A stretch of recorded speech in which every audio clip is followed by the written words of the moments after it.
וואי, אני מרגיש שהכנפיים שלי ממש כבדות. אני חייב למצוא מקום לנוח. וואו, איזו עייפות. כן, ברוך השם שמותר לנוח בחיים. וואו, הכנפיים שלי כבר לא כבדות. זה אומר שאני כבר יכול לחזור לתעופה.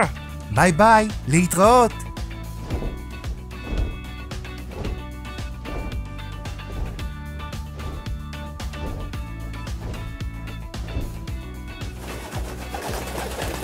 שלום, מה אתה עושה כאן? הייתי חייב לעצור כי הכנפיים שלי היו כבדות. בזמן המנוחה שלך, האם אתה מעוניין להניח תפילין? אני אשמח.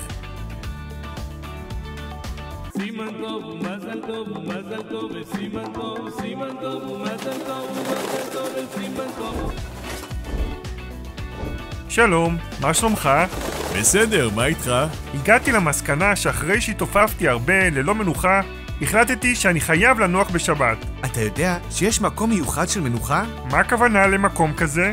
יש מקום שמגיעים הרבה חברים שלא נחו מספיק, מנחים יום שלם. ומה עוד עושים שם?